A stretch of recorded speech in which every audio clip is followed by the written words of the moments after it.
Dissolution of partnership firm, एक हो गया डिसोल्यूशन ऑफ पार्टनरशिप और एक हो गया डिसोल्यूशन ऑफ पार्टनरशिप फर्म, ठीक है।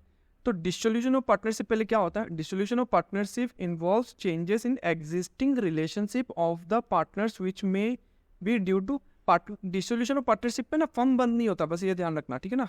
फर्म बंद या क्लोज नहीं होता,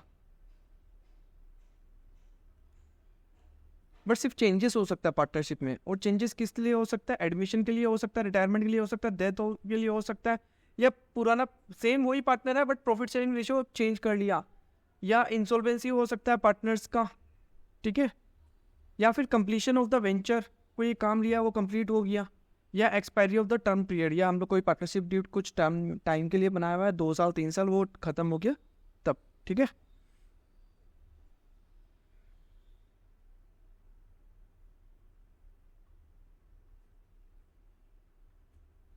The dissolution of firm implies the complete breakdown or end of the partnership relation between or among the partner. In such case, the activities of the firms come to an end and the firm is wound up. पूरा का पूरा business ही बंद कर दिया, ठीक है ना। तो उसमें क्या होता है? The asset of the firm are disposed of.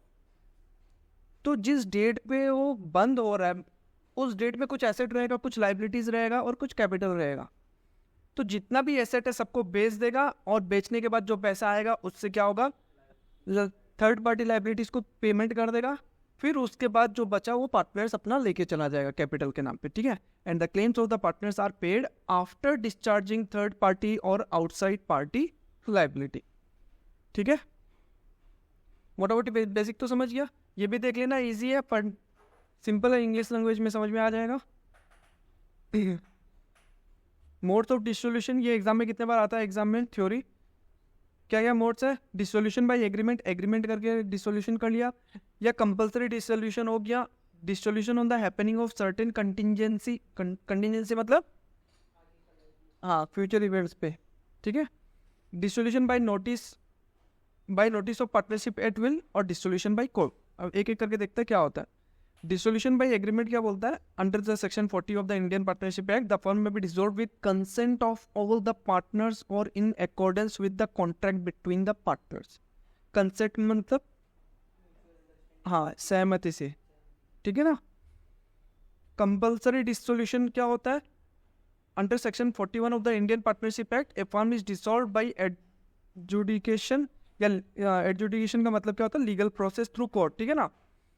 Of all the partners or of all the partners but one is insolvent, or by happening of any event which make it unlawful for the business of the firm to be carried on for the partners to carry on in partnership।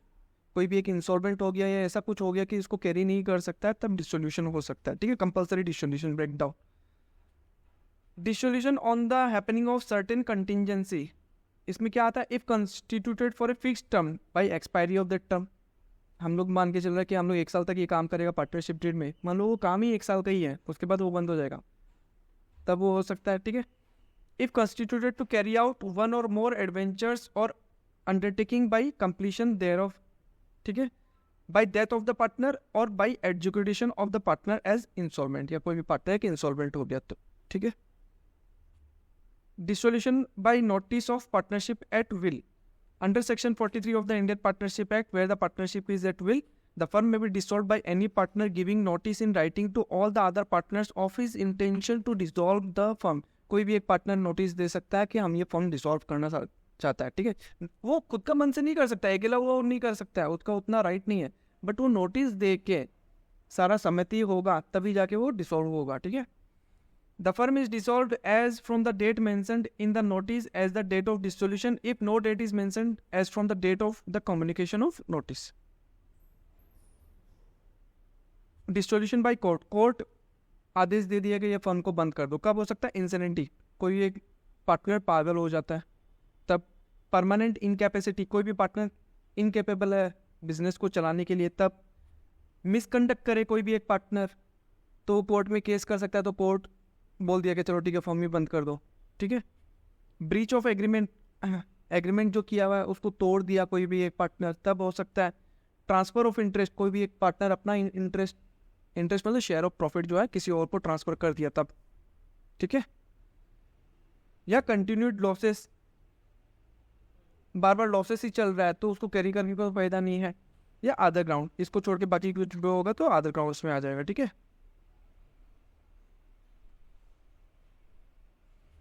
A partnership firm may be dissolve by court only on a suit filed by the partner or any one of the above grounds. A court cannot pass an order on its own for dissolution of firm. कोई भी court जो है ना ये नहीं बोल देगा तुम्हारा पार्टनरशिप फर्म है तुम बंद कर दो उसको, ऐसे नहीं कर सकता वो। जब कोई पार्टनर कोर्ट में लेके जाएगा ऑन द अबव ग्राउंड्स तभी जाके फर्म कोर्ट डिसाइड करेगा, ठीक है। और डिसोल्यूशन प्रोसीड्यूर, हाँ ये इंपॉर्टेंट है, यहाँ से तुम लोग का प्रैक्टिकल स्टार्ट होगा। डिसोल्यूशन का प्रोसीड्यूर क्या है? सबसे पहला प्रोसीड्यूर डिस्पोजल और रियलाइजेशन ऑफ एसेट। सारा एसेट्स को बेचेगा पहले तो, जो भी है जिसको भी बेच के जो जो पैसा है, अब जरूरी नहीं है जितना का एसेट है उतना ही पैसा आएगा। मैसेंजर मान लो 30,000 का है तो 20,000 आ जाएगा, ठीक है ना। This means that the tangible assets of the firm have to be converted into cash. This may be done either by selling some of the asset for cash, some asset may be taken over by the partners and creditors at some value। आज जो balance sheet में जहाँ पे अगर कुछ asset दिखा रहा है तो उसका 3 चीज़ हो सकता है। पहला, उसको सेल कर दे सकता है, सेल करने से क्या आ जाएगा, कैश आएगा। दूसरा, कोई पार्टनर बोला कि हम लेके चला जाता है, पार्टनर टेक अवे कर सकता है, पार्टनर लेके जा सकता है। या तीसरा चीज़ ये हो सकता है क्रेडिटर भी लेके जा सकता है। क्रेडिटर बोला मेरा इतना का लाइबिलिटी है, चलो ये ऐसी है, ऐसी हमको दे दो, सोफ़ा हमको दे दो, मेरा लाइबिलिटी हमको पे मत करना। मान लो कि 30,000 का एसेट है, कोई एक ऐसी है 30,000 का, बट वही एक क्रेडिटर है उसको हमको 32,000 रुपया देना है। तो क्रेडिटर को पता है कि फॉर्म बंद होने वाला, तो क्रेडिटर बोला चलो ठीक है 30,000 का ऐसी ही हमको दे दो, हमको 32,000 नहीं चाहिए, हमको 30,000 का ऐसी दे दो, मेरा अकाउंट सेटल कर दो। ये भी हो सकता है, ठीक है ना। Payment of expenses of realisation. Expenses of realisation क्या होता है? जब एसेट को बेच रहा होता है ना तो कुछ खर्चा हो जाता है, एसेट को बेचने के लिए कुछ खर्चा होता है। अब जैसे मान लो कि डेटर है, डेटर से पैसा उठाने में तो थोड़ा पैसा खर्च हो सकता है ना, यहाँ वहाँ आने जाने में, या एसेट को बेचने में, या ट्रक से उठा के किसी को बेचना है तो उसमें थोड़ा एक्सपेंसेस हो जाता है। तो वो हो गया एक्सपेंसेस ऑन रियलाइजेशन, एसेट को बेचने के लिए जो खर्चा हुआ वो एक्सपेंसेस हो गया, ठीक है। उसके बाद पैसा आ गया, फिर हम लोग क्या करेगा, payment of liabilities to third party, third party को जो पेमेंट करना है वो करेगा। फिर क्या करेगा, payment of loan to partner from partner, partner लोग से जो लोन लिया फिर वो पेमेंट करेगा। फिर उसके बाद क्या बचा, जो भी कैश बचा है वो या एसेट बचा है वो अपना पार्टनर्स अपने आप में डिस्ट्रीब्यूट कर लेगा, ठीक है। पूरा खेला यहीं पे है, क्या समझ गए। अब इसमें क्या क्या बनेगा, क्या क्या अकाउंट बनाना है। पहला रियलाइजेशन अकाउंट, ठीक है। दूसरा कैपिटल अकाउंट, तीसरा कैश या बैंक अकाउंट, चौथा partners loan account if any अगर है तो, और other liabilities account where the liabilities are not transferred to realisation account. अच्छा, मेन इसमें खेला है ना खाली रियलाइजेशन अकाउंट का ही है, खाली रियलाइजेशन अकाउंट को समझ जाओ, पूरा डिस्ट्रीब्यूशन समझ में आ जाए, ठीक है। तो स्टेप क्या है, स्टेप पहले हम एकदम ब्रीफ में समझा देता है। पहला स्टेप क्या करेगा, जो बैलेंस शीट है यहाँ पे सारा एसेट रहेगा, यहाँ पे कैपिटल रहेगा और यहाँ पे लाइबिलिटीज रहेगा, ठीक है। इतना ही तो चीज़ है। पहले हम लोग क्या करेगा, सारा एसेट को हम लोग एक नया अकाउंट खोलेगा, रियलाइजेशन अकाउंट। रिवोल्यूशन अकाउंट तो किया ही था हम लोग एडमिशन रिटायरमेंट डेथ में, यहाँ पे क्या अकाउंट खुलेगा, रियलाइजेशन अकाउंट, ठीक है। तो जितना भी एसेट है, जो भी एसेट है उसको हम लोग ट्रांसफर कहाँ करेगा, रियलाइजेशन अकाउंट में ट्रांसफर करेगा, ठीक है। मतलब सारा एसेट को क्रेडिट कर देगा और रियलाइजेशन अकाउंट को डेबिट कर देगा। तो बुक्स से बैलेंस शीट में सारा एसेट खत्म, क्रेडिट करके खत्म कर दिया, रियलाइजेशन अकाउंट में बैलेंस आ गया। हाँ, अब जब एसेट को बेच देगा तो पैसा आएगा, तो पैसा आएगा तो जर्नल एंट्री लोग एंट्री मारेगा बैंक टू रियलाइजेशन। पैसा आया तो बैंक अकाउंट डेबिट और रियलाइजेशन कि एसेट को बेच के पैसा आ गया, ठीक है। तो सारा एसेट को रियलाइजेशन अकाउंट में ट्रांसफर करेगा, जो भी थर्ड पार्टी लाइबिलिटीज है उसको भी रियलाइजेशन अकाउंट में ट्रांसफर करेगा, मतलब ये वो अकाउंट है जो ये बताएगा कि एसेट को बेच के कितना पैसा आया, लाइबिलिटीज को कितना चुकाया। अच्छा, हम यहाँ पे क्या लिख दिया कि एसेट को रियलाइजेशन अकाउंट में ट्रांसफर करेगा, सारा एसेट को रियलाइजेशन अकाउंट में ट्रांसफर करेगा एक्सेप्ट वन, कैश या बैंक। क्योंकि कैश को हम लोग बेच नहीं सकता या रियलाइज नहीं कर सकते, कैश तो कैश ही है। अल्टीमेटली बाकी एसेट्स को कैश में कन्वर्ट करना है हम लोग को, ठीक है ना। तो for transferring all account of asset except cash and bank, ठीक है, या general reserve, reserve fund, profit and loss account, balance and fictitious assets, ये सब क्यों नहीं, क्योंकि ये पार्टनर्स का कैपिटल अकाउंट में जाएगा, ठीक है ना। जो एसेट जो है ही नहीं, ऐसे नाम का ही दिखाया हुआ है वहाँ पे। हम लोग जैसे कुछ एडवर्टाइजमेंट सस्पेंस को मान लो, तुम हम लोग एडवर्टाइजमेंट 3 लाख का एडवर्टाइजमेंट किया, 1 लाख पीएमएल लेके गया, 2 लाख रुपए का, वो अभी भी एसेट साइड में दिखाया हुआ है, तो वो भी एक फिक्टिशियस एसेट है, ठीक है। एक्चुअल में तो एसेट है ही नहीं ना वो, हाँ, ठीक है।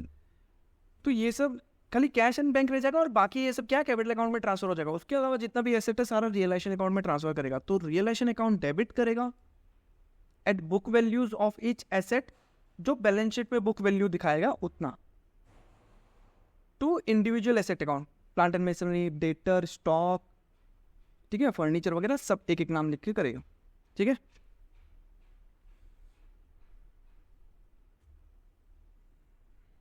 अब अगर बैलेंस शीट में यहाँ पे डेटर दिखा रहा है मान लो कि 21,000, लेस प्रोविजन दिखाया 1,000 और बाहर में आ गया 20,000, तो हम लोग जो रियलाइजेशन में यहाँ पे जो डेटर लिखेगा वो 21,000 ही लिखेगा, ठीक है। प्रोविजन को मान के चलो तुम, प्रोविजन यहाँ पे आ रहा है 1,000 का, एक तरह से लाइबिलिटी साइड, ठीक है।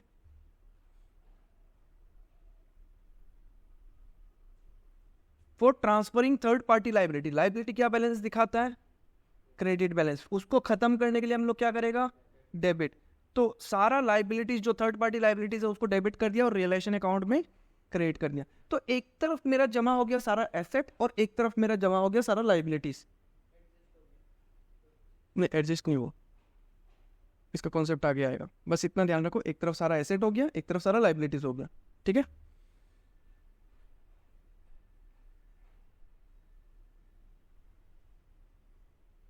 थर्ड पार्टी लाइबिलिटी में क्या आएगा, creditors for goods, outstanding expenses, loan from person other than partners, partners को छोड़ के किसी और से लोन लिया, वो भी थर्ड पार्टी लाइबिलिटी, ठीक है। Sometimes third party liability are paid directly, in such case such account are not transferred to realisation account, ठीक है। अगर डायरेक्टली कुछ पे कर दिया है तो उसको रियलाइजेशन अकाउंट में ट्रांसफर नहीं करना, क्योंकि पेमेंट हो गया, वो लाइबिलिटी साइड से खत्म हो जाएगा। अब payment of third party liability directly, अगर किसी थर्ड पार्टी लाइबिलिटी को डायरेक्टली पेमेंट कर दिया तो क्या हो जाएगा, मान लो कि एक क्रेडिटर है 5,500 का, उसको हम लोग कैश पेमेंट कर दिया मान लो कि 5,000 रुपया का, सिंपल सा बात है। तो मेरा फायदा कितना हुआ, 500 रुपया का। अच्छा, इसको बैलेंस शीट के हिसाब से देखो, यहाँ पे क्रेडिटर कितना है 5,500 रुपया और यहाँ पे कैश कितना है मान लो कि 5,000 रुपया है, ठीक है। अगर हम इसको पेमेंट कर दिया, क्रेडिटर को पेमेंट कर दिया, क्रेडिटर बोला हमको एक काम करो 5,000 रुपया ही दे दो, हमको 5,500 नहीं चाहिए, तो हमको तो क्रेडिटर पूरा खत्म, यहाँ पे ये हम डेबिट करके खत्म कर देगा 5,500। कैश मेरा कितना गया, तो हम बैंक अकाउंट में लिखेगा 5,000, डेबिट और क्रेडिट मैच नहीं कर रहा है, बट मेरा 500 रुपये का प्रॉफिट हुआ कि नहीं हुआ। यहाँ पे लाइबिलिटी हम 5,500 कमाया, यहाँ पे एसेट मेरा 5,000 का हुआ, तो 500 रुपये का मेरा प्रॉफिट हुआ। तो हम क्या करेगा, to realisation account with the difference if any, ठीक। लाइबिलिटी को ज़्यादा पे नहीं कर सकता, कम जरूर पे कर सकता है या इक्वल पे कर सकता है, ठीक है। प्रोविजन अभी जो बताया था, डेटर के साथ जो प्रोविजन आया उसको मान के चलो वो लाइबिलिटी साइड में आ रहा है, उसको खत्म करने के लिए हम लोग क्या करेगा, डेबिट। तो रेस्पेक्टिव प्रोविजन या रिजर्व जो भी है एट बुक वैल्यू यहाँ पे आ जाएगा टू रियलाइजेशन। अच्छा, ये रिजर्व वो जनरल रिजर्व वगैरह मत पढ़ना, रिजर्व जैसे रिजर्व फॉर डाउटफुल डेब्ट्स भी हो सकता है, ठीक है ना, वो सब है, या तुम्हारा कुछ और जो रिजर्व अगेंस्ट एनी एसेट, ठीक है ना, वो यहाँ पे आ जाएगा, या तो प्रोविजन या कोई भी रिजर्व अगेंस्ट एनी एसेट वो यहाँ पे आ जाएगा। अच्छा, क्या क्या प्रोविजन है? Provision for doubtful debt, provision for discount on debtor, provision for depreciation account. अच्छा, प्रोविजन फॉर डेप्रिसिएशन अकाउंट क्या? मैसनरी बुक वैल्यू पे ही दिखा रहा है, 1 लाख का मैसनरी 1 लाख ही दिखा रहा है बैलेंस शीट में, बस उसके अगेंस्ट में जो डेप्रिसिएशन जमा होते जा रहा है 4-5 साल से, उसको हम लोग एक अलग अकाउंट में मेंटेन कर रहे हैं। किया था ना एचएस फर्स्ट ईयर में, तो वो यहाँ पे आ जाएगा। तो अच्छा, उसको हम लोग कैसे लिखते रहा बैलेंस शीट में? यहाँ पे मैसनरी लिख देता रहा, यहाँ पे 1 लाख रुपया, उसके अगेंस्ट में मान लो कि 5 साल में डेप्रिसिएशन जमा हुआ 30,000, तो हम लोग यहाँ पे प्रोविजन फॉर डेप्रिसिएशन यहाँ पे 30,000 ये लिख दिया। तो ये क्रेडिट बैलेंस, ये डेबिट बैलेंस, ये तो रियलाइजेशन अकाउंट में चला जाएगा, तो रियलाइजेशन टू मैसनरी आ जाएगा, और इसको हम लोग डेबिट कर देगा और रियलाइजेशन अकाउंट क्रेडिट हो जाएगा। ठीक है ना। इन्वेस्टमेंट फ्लक्चुएशन फंड, हम लोग कुछ भी इन्वेस्टमेंट किया उसके अगेंस्ट में एक रिजर्व बना के रखा है कि अगर इन्वेस्टमेंट ऊपर नीचे जाएगा उसके अगेंस्ट में वो फंड है। ठीक है। प्लांट रिप्लेसमेंट रिजर्व अकाउंट, ये क्या होता है? रिप्लेस करने के लिए हमको पता है फ्यूचर में हमको कुछ उसको रिप्लेस करना पड़ेगा, ये रिपेयर करना पड़ेगा, उसके अगेंस्ट में हम पहले से ही प्रोविजन बना के रखा है, क्योंकि बड़ा अमाउंट हो सकता है वो। ठीक है, तो उसके अगेंस्ट में जो रिजर्व है वो, और joint life policy reserve, joint life policy के अगेंस्ट वो तो जो रिजर्व हो सकता है। अब तुम लोग सोच रहे हो joint life policy asset side में भी दिखाएगा, उसके अगेंस्ट में एडजस्ट हो जाएगा। हाँ, जैसे बैलेंस शीट में यहाँ पे जेएलपी दिखा रहा है और यहाँ पे जेएलपी रिजर्व दिखा रहा है, तो ये भी रिवोल्यूशन में चला जाएगा, ये भी रिवोल्यूशन में चला जाएगा, कोई दिक्कत नहीं है। हाँ, लगे इसका पेमेंट नहीं होगा रिजर्व का। ठीक है। For transferring provision and reserves in connection with some liabilities as provision या reserve for discount on creditors. अच्छा, हम लोग डेटर्स के ऊपर प्रोविजन बनाता रहा जस्ट बिकॉज कि हम लोग को ये पता है कि पैसा हम लोग को कम मिल सकता है या हम लोग का बैड डेप्ट हो सकता है। अच्छा, क्रेडिटर के ऊपर भी तो प्रोविजन बना सकता है कि हम लोग को ये पता हो सकता है कि हमको फ्यूचर में जाके उसको थोड़ा कम पेमेंट करेगा या हमको थोड़ा डिस्काउंट मिल जाएगा जब हम पेमेंट करने जाएगा, तो वो एक तरह से अपना फायदा है। एक बात हमेशा ध्यान रखो, बैलेंस शीट में अगर एसेट के अगेंस्ट में जो भी प्रोविजन बनाएगा वो इस तरफ आएगा, और क्रेडिटर्स या लाइबिलिटीज के अगेंस्ट में जो भी प्रोविजन बनाएगा वो इस तरफ आएगा, क्योंकि वो क्रेडिटर से माइनस हुआ तो एसेट साइड में दिखाएगा, मतलब डेबिट बैलेंस। तो उसको खत्म करने के लिए क्या करेगा? क्रेडिट। ठीक है। और रिलेशन अकाउंट डेबिट। हम बेसिकली ये देखेगा बैलेंस शीट में कि एसेट है कि लाइबिलिटीज। अगर एसेट है तो वो डेबिट बैलेंस दिखा रहा है, उसको क्रेडिट करेगा हम, और realisation account automatically debit.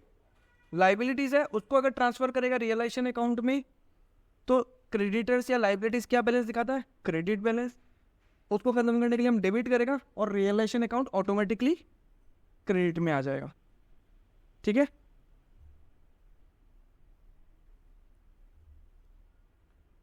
For asset sold in cash. अच्छा, कोई भी एसेट सेल करता है तो हम लोग क्या एंट्री मारता है? कैश या bank debit to asset account लिखते हैं, बट एसेट तो है ही नहीं यहाँ पे, उसको तो हम लोग कहाँ ट्रांसफर कर दिए? Realisation account. तो बस यही एंट्री आएगा, बट एसेट की जगह। हाँ, अब जो भी पैसा आएगा जाएगा वो रियलाइजेशन के थ्रू होगा। ठीक है।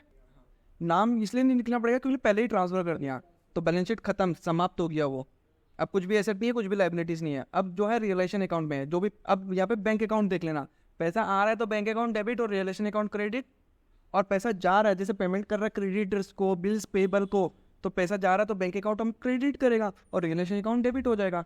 अब तुम लोग इसमें क्या है, अगर रियलाइजेशन का लेजर देखेगा ना तो तुम लोग का पूरा साफ हो जाएगा। ठीक है। ये तो जर्नल एंट्री है।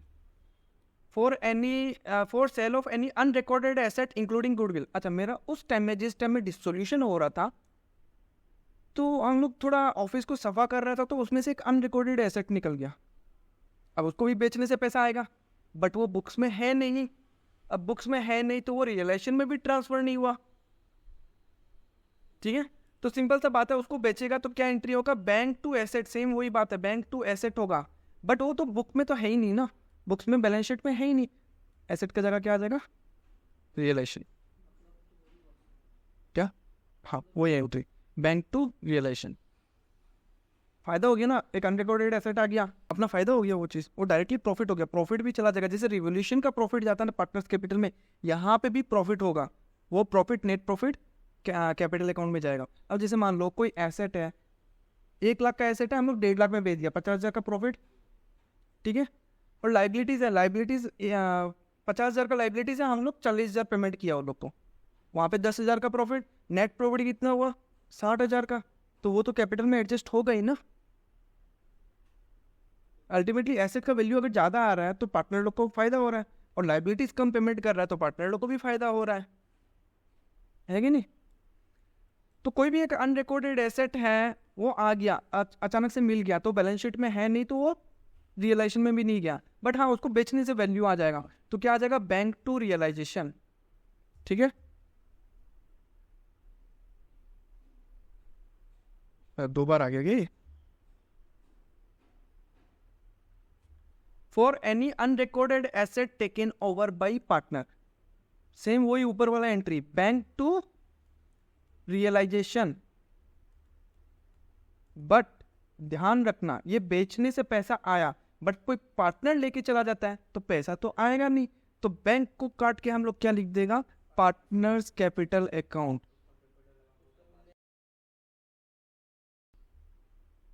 समझ गया। For any asset is taken over by creditors, कोई भी क्रेडिटर बोला कि चलो हमको ये एसेट दे दो, तो उसमें भी 2 कंडीशन हो सकता है। पहला, हम लोग रियलाइजेशन अकाउंट में उस क्रेडिटर को ट्रांसफर किया है कि नहीं किया है, उस पर डिपेंड करेगा। तो when the creditor has been transfer to realisation account, अच्छा क्रेडिटर को ट्रांसफर कर दिया रियलाइजेशन अकाउंट में, ठीक है, तो क्रेडिटर रियलाइजेशन अकाउंट में ट्रांसफर हो गया, एसेट भी सारा रियलाइजेशन अकाउंट में ट्रांसफर हो गया। अब वो क्रेडिटर बोला कि हमको ये ऐसे दे दो 30,000 में, इसका मतलब ये क्या हुआ कि हम लोग क्रेडिटर को कैश में पेमेंट नहीं करेगा। दूसरा बात ये हुआ कि उस एसेट का कोई भी वैल्यू हम लोग को नहीं मिलेगा बेचने से, तो हम लोग बैंक का एंट्री नहीं करेगा, ना आने का ना जाने का।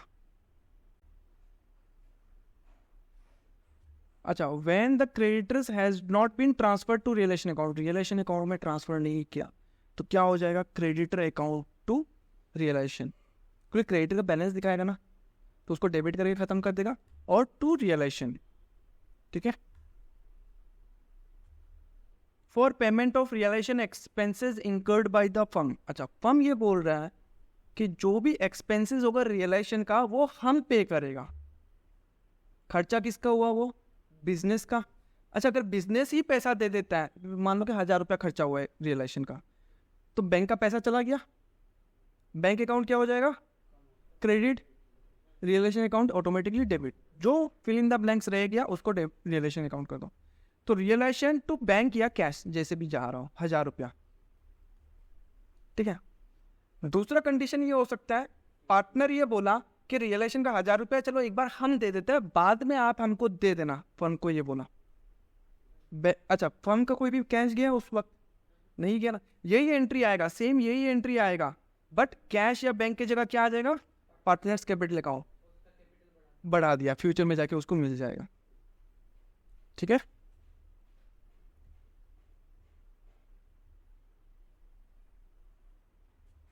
When any partner is allowed any commission or remuneration for carrying out the works relating to realization, the agreement may provide that such partner should bear the expenses of realization. In such cases, the concerned partner should pay the expenses of realization himself. कोई एक partner बोलेगा चलो realisation का जो भी कानून है सारा हम देखेगा, बट उसके बदले हमको कुछ कमीशन दे देना। तो अच्छा, वो कमीशन ले रहा है ना, तो उसको खर्चा भी उसी को पे करना पड़ेगा, तब फर्म पे नहीं करेगा खर्चा, ठीक है। तब भी 2 कंडीशन हो सकता है, हम मान लो कि रियलाइजेशन का एक्टिविटीज कैरी ऑन कर रहा है, हम बोल दिया कि रियलाइजेशन का जो भी एक्सपेंसेस है हम पे करेगा, तो कंडीशन 2 हो सकता है। पहला, क्या हम बियर कर रहा है, बियर करने का बात कर रहा है, ठीक है, हम बियर कर रहा है और पेमेंट भी हम ही कर रहे हैं, या बियर हम कर रहे हैं बट अभी मेरे पास पैसा नहीं है, एक बार फर्म पेमेंट कर दिया, दोनों में से कुछ एक हो सकता है। अच्छा, फर्म का तो खर्चा है ही नहीं ना वो, तो वो अपना खर्चा में तो लिखेगा भी नहीं।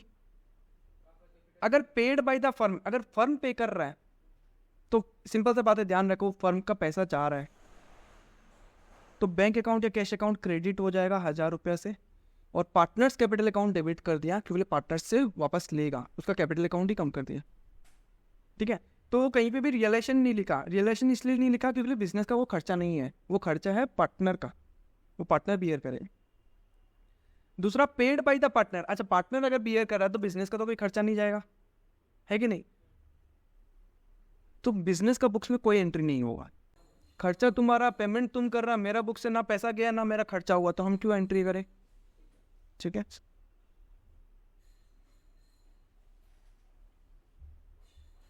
Commission payable to partner. अगर कमीशन दे रहा है तो realisation account debit to partners capital account. Partner को कमीशन देना पड़ेगा ना, फ्यूचर में मिलेगा, तो कैपिटल अकाउंट बढ़ा दिया, रिलेशन अकाउंट डेबिट हो जाएगा।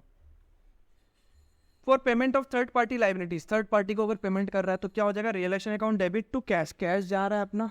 ठीक है, for payment of any unrecorded liabilities to third party. अच्छा, अनरिकॉर्डेड एसेट का बात किया था, कोई भी एक एसेट अनरिकॉर्डेड एसेट आ गया। अच्छा, अनरिकॉर्डेड लाइबिलिटीज भी तो आ सकता है कि हम लोग कोई लाइबिलिटीज को रिकॉर्ड नहीं किया, बट वो फलाना आदमी आके बोल दिया कि ये आपका बिल है, आपसे पा रहा था, आप भले ही रिकॉर्ड नहीं किया, वो आपका गलती है, बट हम तो पाएगा। ऑब्वियस बात है, हमको तो देना ही पड़ेगा फर्म को। फर्म का क्या जा रहा है? पैसा जा रहा है, बैंक अकाउंट या कैश अकाउंट क्या हो जाएगा? क्रेडिट हो जाएगा, रिलेशन अकाउंट डेबिट हो जाएगा। ठीक है, for any liability to any third party agreed to be paid by partner. Partner ये बोला चलो ये मेरा दोस्त है, एक बार हम ही दे देता, बाद में हम जो फर्म है फर्म को बोला कि आप हमको दे देना, ऐसा भी हो सकता है। यही एंट्री सेम वापस आएगा, बट क्या बिजनेस का तो कैश नहीं गया, बस ये बैंक और कैश की जगह क्या आ जाएगा? Partners capital account. हाँ, उसको बढ़ा दिया। ठीक है,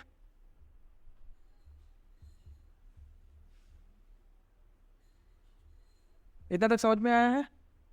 फिर से रिवाइज कर लेते एक बार। जो भी एसेट है बैलेंस शीट का, उसको रिलेशन अकाउंट में ट्रांसफर किया क्रेडिट करके, और रिलेशन अकाउंट डेबिट किया, और जो भी लाइबिलिटीज है उसको डेबिट किया और रिलेशन अकाउंट को क्रेडिट किया। ठीक है ना? उसके बाद जो भी बेचेगा तो पैसा आएगा और जाएगा, वो डिपेंड करेगा, हम लोग देखेगा क्वेश्चन को देख के कि जो भी पैसा आ रहा है तो डेबिट करेगा और रिलेशन अकाउंट क्रेडिट होगा। पैसा पेमेंट कर रहा है, चाहे वो एक्सपेंसेस का हो या लाइबिलिटीज को पेमेंट कर रहा हो, पैसा जाएगा अपना बैंक अकाउंट या कैश अकाउंट क्रेडिट करेगा, रिलेशन अकाउंट को डेबिट कर देगा। ठीक है, अब रिलेशन अकाउंट का डेबिट और क्रेडिट साइड देखेगा, इक्वल करना पड़ेगा, जैसे रिवोल्यूशन का करता रहा। तो सेम प्रॉफिट भी हो सकता है, लॉस भी हो सकता है। प्रॉफिट हुआ realisation account to partners capital account, loss हुआ तो partners capital account debit to realisation account. ठीक है, for payment of loan from partners if any. अच्छा, पार्टनर से लोन लिया हुआ है तो वो रिलेशन में नहीं जाएगा, क्योंकि वो पार्टनर तो खुद फर्म का ही है ना, तो उसको अलग से पेमेंट होगा। पहले थर्ड पार्टी लाइबिलिटीज को पेमेंट होगा, फिर पार्टनर का लोन पेमेंट होगा, फिर कैपिटल का पेमेंट होगा। ठीक है ना? पहले थर्ड पार्टी लाइबिलिटी, फिर उसके नीचे आएगा पार्टनर का लोन, फिर उसके बाद पार्टनर का कैपिटल का पेमेंट होगा। ठीक है ना? Serial wise. ठीक है, अगर पार्टनर को लोन पेमेंट करा, थर्ड पार्टी सारा लाइबिलिटीज खत्म, सारा एसेट को बेच के पैसा आ गया, अभी भी पैसा पड़ा है, तो पार्टनर्स का लोन अकाउंट डेबिट कर दिया, क्योंकि क्रेडिट साइड में, लाइबिलिटी साइड में दिखा रहा है, क्रेडिट बैलेंस दिखा रहा है, तो डेबिट करके खत्म कर दिया, और टू कैश या बैंक। ठीक है, अगर जब पार्टनर्स को लोन दिया हुआ है तो ऑब्वियस बात है उससे पैसा लेगा हम लोग। अच्छा, वो पैसा नहीं दिया तो क्या करेगा? पार्टनर का कैपिटल अकाउंट को डेबिट करके खत्म कर दिया, और बैलेंस शीट में यहाँ पे लोन टू पार्टनर दिया हुआ था, लोन टू पार्टनर, पार्टनर को लोन दिया हुआ था, तो ये एसेट है, डेबिट बैलेंस दिखा रहा है, क्रेडिट करके खत्म करेगा और कैपिटल अकाउंट को कमा देगा उसका। ये तो तुम लोग को पता ही है, करते आ ही रहे। अनडिस्ट्रीब्यूटेड प्रॉफिट को बांटना है तो सारा प्रॉफिट रिजर्व को क्या डेबिट करेगा, टू पार्टनर्स कैपिटल अकाउंट में चला जाएगा। इजी है ये तो। लॉस को बांटना है तो पार्टनर का कैपिटल अकाउंट डेबिट हो जाएगा, और जो भी लॉसेस है वो क्रेडिट हो जाएगा, खत्म। पार्टनर्स का ड्रॉइंग अकाउंट, ड्रॉइंग क्या बैलेंस दिखाएगा? Debit balance. ठीक है, तो उसको खत्म कैसे करेगा? क्रेडिट करके, और पार्टनर का कैपिटल से वो एडजस्ट हो जाएगा। ठीक है,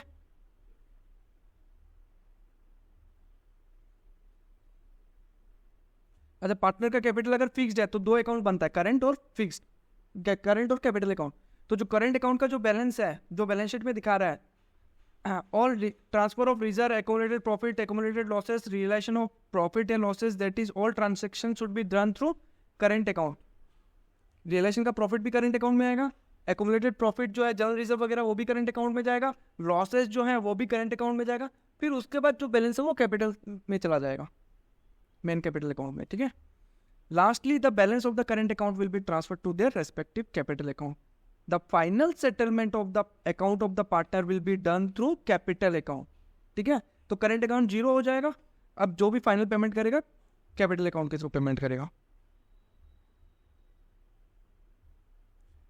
अच्छा, करंट अकाउंट क्या बैलेंस दिखा सकता है?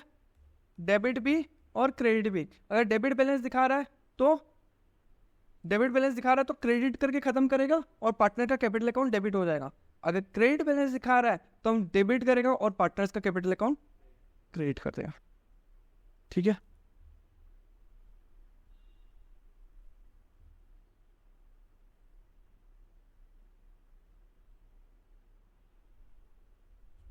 Important note,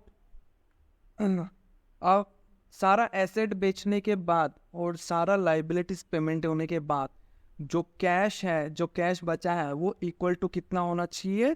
capital balance of all partners,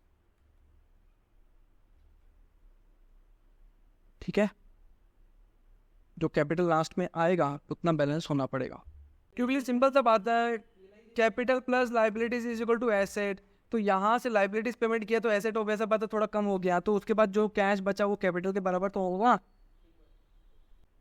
अगर कोई पार्टनर का डेबिट बैलेंस आया लास्ट में after all adjustment of realisation profit या लॉसेस जनरल रिजर्व सब बांटने के बाद अगर किसी का डेबिट बैलेंस आ गया, तब कैश का बैलेंस क्या होगा? तब कैश का बैलेंस होगा, कुछ पार्टनर का तो क्रेडिट होना पड़ेगा ना। ऐसा तो नहीं हो सकता कैपिटल हमेशा नेगेटिव में ही चला जाएगा सबका, कोई एक जन का हो सकता है। मतलब 4 पार्टनर में एक जन का डेबिट बैलेंस हो सकता है, चलो 3 जन का जो क्रेडिट बैलेंस है minus the debit balance of the capital, जिसका एक जन का डेबिट बैलेंस है उसको माइनस करेगा, उतना कैश का बैलेंस होना पड़ेगा, ठीक है। अगर कोई पार्टनर का डेबिट बैलेंस है तो उतना वो पैसा लेके आएगा। तो वही पहला वाला सबसे एचएस फर्स्ट में जो एंट्री किया, सबसे पहला entry bank account to capital या कैश अकाउंट टू कैपिटल, याद है? तो बैंक या cash account debit to partners capital account. अच्छा, पेमेंट करेगा तो इसी एंट्री का उल्टा हो जाएगा, ठीक है। Partners capital account debit to cash या बैंक, समझ गया। रियलाइजेशन अकाउंट देख लो, ये इंपॉर्टेंट है, ये क्लियर हो जाने से तुम लोग का सब कुछ क्लियर हो जाएगा, ठीक है। बैलेंस शीट, यहाँ पे एसेट, कैपिटल और लायबिलिटीज। एसेट सारा क्या बैलेंस दिखाएगा? डेबिट। खत्म करने के लिए क्या करेगा? Realisation to asset. तो इसको अगर हम लोग लेजर में पोस्टिंग करेगा तो रियलाइजेशन अकाउंट का पोस्टिंग करेगा तो क्या करेगा? रियलाइजेशन अकाउंट देखेगा हम लोग क्या है? डेबिट। तो रियलाइजेशन अकाउंट का डेबिट साइड में हम यहाँ पे सारा एसेट लिख दिया जो बैलेंस शीट में आ रहा है, और लाइबिलिटीज जो है उसको खत्म करने के लिए क्या करेगा? Liabilities to realisation. Realisation account क्या हो रहा है? तो रियलाइजेशन अकाउंट का क्रेडिट साइड में हम सारा लाइबिलिटीज लिख दिया, ठीक है ना। अब ना एसेट है ना कुछ लाइबिलिटीज। अब एक बात ध्यान रखना, यहाँ पे ये जितना एसेट है इसको बेच के पैसा आएगा इस तरफ, ठीक है। क्या जनरल एंट्री बोला था? अगर पैसा आने से bank account debit to realisation. Realisation account यहाँ पे क्या हो रहा है? क्रेडिट हो रहा है। तो रियलाइजेशन अकाउंट का क्रेडिट साइड में हम लिख दिया यहाँ पे जो भी एसेट को बेच के पैसा है। मान लो कि 1 लाख का एसेट है और यहाँ पे 80,000 रुपया आ गया, कोई दिक्कत नहीं है। यहाँ पे सारा लाइबिलिटीज लिखा, उस लाइबिलिटीज का पेमेंट होगा यहाँ पे, जहाँ पे पैसा आया इस तरफ, पैसा गया इस तरफ। मान लो 30,000 का लाइबिलिटीज है तो हम लोग मान लो कि 35,000 रुपया दिया जस्ट बिकॉज कि एक एडिशनल एक लाइबिलिटी आ गया अनरिकॉर्डेड। तो अपना नुकसान कितना का हुआ? 1 लाख यहाँ पे है, 20,000 का नुकसान यहाँ, 5,000 का नुकसान यहाँ, नोट टोटल कितना का नुकसान हो गया? 25,000 का। अच्छा, डेबिट साइड और क्रेडिट साइड यहाँ पे मैच कर लो। वैसे ही यहाँ पे कितना हुआ? 1,35,000 और यहाँ पे 1,10,000, 25,000 का लॉस। तो यहाँ पे partners capital account loss on realisation. और अगर ये साइड ज़्यादा है ये साइड कम है, अच्छा ये साइड ज़्यादा किस लिए हुआ? क्रेडिट साइड ज़्यादा क्यों हुआ? अगर एसेट 1 लाख का है, मान लो कि 1,50,000 का एसेट वैल्यू मिल गया हमको, तो प्रॉफिट हो गया। 30,000 है, 30,000 ही पेमेंट कर दिया, कोई दिक्कत नहीं है, 50,000 का प्रॉफिट मेरा। तो ये साइड हायर हो गया, तो हम यहाँ पे पार्टनर्स कैपिटल अकाउंट आते हैं। समझ गया रिलेशन तो, ठीक है ना। ये इसलिए हम कलरिंग करके किया है कि यहाँ पे सारा एसेट लिख दिया, उस एसेट को वैल्यू यहाँ पे लिख दिया, ठीक है। अब लेकिन इसमें एक चीज़ देखो, यहाँ पे हम क्या लिखा है ना,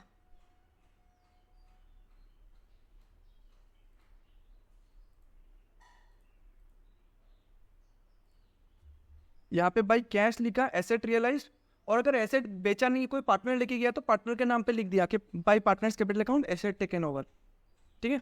वैसे ही यहाँ पे भी लाइबिलिटीज में भी वैसे ही है, या तो कैश या बैंक या पार्टनर का कैपिटल अकाउंट लिख दिया अगर कोई लाइबिलिटी पार्टनर पेमेंट कर दिया तो, ठीक है। अब इसमें भी एक बात आ जाता है, देखो हाँ तुम लोग को एक चीज़ हम बोलता है, बस कॉन्सेप्ट समझने का चीज़ है।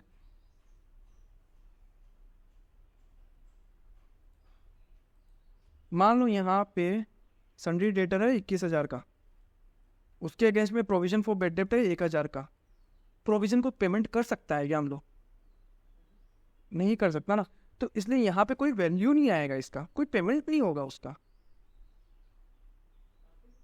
इस साइड लाइबिलिटीज को पेमेंट यहाँ हो रहा है ना, तो यहाँ पे कहीं पे भी हम लिखा है क्या प्रोविजन फॉर डाउटफुल डेप्ट? नहीं लिखा ना, ये ऑब्वियस बात है, उसका पेमेंट नहीं होगा। डेप्रिसिएशन का प्रोविजन बना के रखा, उसका कोई पेमेंट नहीं होगा। हाँ वो तो हमको क्या एसेट और लाइबिलिटीज को मिलाने के लिए वो बुक वैल्यू दिखा रहा है, इसलिए हमको यहाँ पे और यहाँ पे लिख दिया। बट हमको वो चीज़ नोटिस करना पड़ेगा क्या क्या चीज़ का पेमेंट हो रहा है, क्या क्या चीज़ का नहीं। और अच्छा वो क्वेश्चन में भी दिया हुआ रहेगा क्या क्या चीज़ का पेमेंट हो रहा है, ठीक है। तो प्रोविजन फॉर पेड डेप्ट का पेमेंट नहीं होगा, स्टाफ प्रोविडेंट फंड का पेमेंट होगा, ये बात ध्यान रखना, ठीक है। और क्या है, डेप्रिसिएशन फंड का पेमेंट नहीं होता, इसलिए वो सब चीज़ यहाँ पे नहीं आया है। प्लांट रिप्लेसमेंट रिजर्व का कोई फंड नहीं होगा, वो सब पेमेंट नहीं आएगा। तो 21,000 यहाँ पे मान लो कि 21,000 ही हमको मिला और यहाँ पे कुछ नहीं हुआ, ऐसा भी हो सकता है, ठीक है। तो जितना भी यहाँ पे लाइबिलिटीज जो यहाँ पे वैल्यू दिखाएगा, ऑब्वियस बात है यहाँ पे कम भी दिखा सकता है, क्योंकि कुछ कुछ जो प्रोविजन है वो सबका पेमेंट नहीं हुआ। एसेट जितना है उससे ज़्यादा भी वैल्यू आ सकता है, कम भी वैल्यू आ सकता है, डिपेंड करेगा, ठीक है। चलो आज इतना ही करते हैं, फिर कल से हम लोग जर्नल एंट्री स्टार्ट करेगा।